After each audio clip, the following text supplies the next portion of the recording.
নমস্কাৰ বন্ধু বান্ধৱীসকল, প্ৰথমতে আপোনালোকক মই এটা নতুন ভিডিঅ'লৈ স্বাগতম জনাইছোঁ। বহুত দিন মই গা বেয়া হৈ আছিলোঁ কাৰণে মই একো ভিডিঅ' বনাব পৰা নাছিলোঁ কাৰণে আপোনালোকক ভিডিঅ' আগবঢ়াব নোৱাৰিলোঁ। আৰু এতিয়া মই সদায় ডেইলি আপোনাক ভিডিঅ' দি যাম। এতিয়া মই এটা নতুন কাম হাতত লৈছোঁ, যিটো নেকি জিঅ' এয়াৰ ফাইবাৰ। আপোনালোকে জিঅ' ফাইবাৰৰ নাম শুনিছে, এয়াৰটেল ফাইবাৰ শুনিছে, BSNL বেংক শুনিছে, ঠিক তেনেকৈ বহুতখিনি ফাইবাৰৰ বিষয়ে আপোনালোকে শুনিছে। এয়াৰ ফাইবাৰ নতুনকৈ আহিছে। আপোনাৰ জানুৱাৰী 16 তাৰিখে আমাৰ ওপৰ অসমত জিঅ' এয়াৰ ফাইবাৰ লঞ্চ হৈছে। এইটো হৈছে জিঅ' এয়াৰ ফাইবাৰ, চবতছে স্পীড নেট আছে ইয়াত। আৰু আপোনাৰ গোটেইকেইটা OTT প্লেটফৰ্ম আপুনি ইয়াতে পাব। বন্ধুসকল, আপোনালোকে যে দেখিছে, এইটো ৰাউটাৰ বুলি কয়, ৱাইফাই ৰাউটাৰ। একদম ছিগনেল নেট ভালকৈ পাই থাকিলে আপোনাৰ এইটো গ্ৰীণ আহি থাকে। আৰু আপোনাৰ অলৰেডি মই এইটোত কাম কৰিছোঁ। আৰু আপোনাৰ এইটো যে ডিভাইচ মই এইটো ফিটিং কৰিলোঁ, এই ডিভাইচটো আপোনাৰ যিটো 5G টাৱাৰ আছে, 5Gৰ ফালে মোৰ কৰি এইটো থাকে।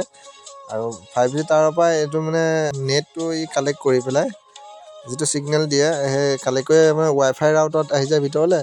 ৱাইফাই ৰাউটৰ পৰা আপোনাৰ বাকী চব ডিভাইচলৈ আপোনাৰ কানেকশ্যন হৈ যায়। গোটেই ঘৰটো ৱাইফাই কৰি দিয়ে।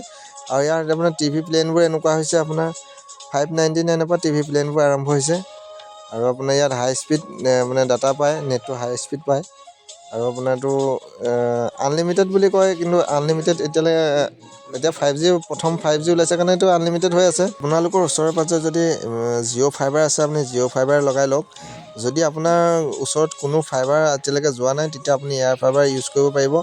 য'ত নেকি ফাইবাৰ ছিষ্টেমটো নাই, সেই ত'তহে আপোনাৰ এয়াৰ ফাইবাৰ ইউজ কৰিব পাৰিব। বন্ধুসকল, আপোনালোকক যদি এয়াৰ ফাইবাৰ লাগে, তেতিয়াহ'লে এই টিভি স্ক্ৰীণত দি থকা নম্বৰটোত আপুনি ডায়েল কৰক। এতিয়াই ফোন কৰক। আপোনাক কোন জেগা হয় মই এয়াৰ ফাইবাৰ ইনষ্টল কৰাই দিম। আৰু আপোনাক এয়াৰ ফাইবাৰ কাৰোবাক লাগিলে মোক এই নম্বৰত যোগাযোগ কৰিলে পাব। আপোনালোকক মই এটা বস্তু দেখাবলৈ বিচাৰিছোঁ। আপুনি চাওক, এইফালে এটা জিঅ' 5G টাৱাৰ আছে, দেখিছেনে? এই জিঅ' 5G টাৱাৰ, চাওক মই জুম কৰি দিছোঁ। এই জিঅ' 5G টাৱাৰৰ পৰা নেটটো ডাইৰেক্ট ইয়াৰ পৰা ইয়াত কালেক্ট কৰে। আৰু এই কালেক্ট কৰি পেলাই তললৈ পঠিয়াই দিয়ে। আমাৰ যিটো ভিতৰত ডিভাইচ লাগি আছে, চব সেই ডিভাইচলৈ তেতিয়া নেটটো কালেক্ট কৰি পঠিয়াই দিয়ে। ডাইৰেক্ট টানি থাকে তাৰপৰা এই বস্তুটো টানি থাকিব। ইয়াৰ পৰা টানাৰ পিছত আপোনাৰ ইয়াত গ্ৰীণ লাইট জ্বলি থাকিব, দিছেনে? আপোনাৰ মই এইটো দেখাই দিছোঁ চাওক। আৰু এইফালে যেতিয়া আপোনাৰ নেটটো কিবা প্ৰব্লেম দেখাব, ইয়াত ৰেড লাইট আহি থাকিব। তাৰপিছত আপোনাৰ এনেকৈ টিভি চলি যাব, টিভি কমপ্লিট কানেকশ্যন হৈ যাব। আৰু ইয়াত এইবোৰ প্লেনবোৰ আছে এনেকৈ। ইয়াত আপোনাৰ ফাৰ্ষ্ট 599ৰ পৰা ষ্টাৰ্ট হৈছে।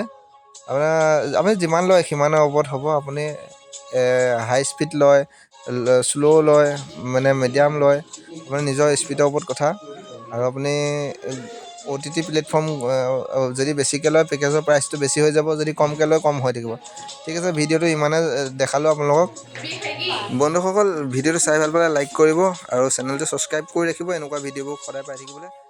বন্ধুসকল, জিঅ' এয়াৰ ফাইবাৰৰ বিষয়ে বাকীবোৰ আপডেট আপোনাক পিছতো আন এটা নতুন ভিডিঅ'ত আপোনালোকক জনাই থাকিম।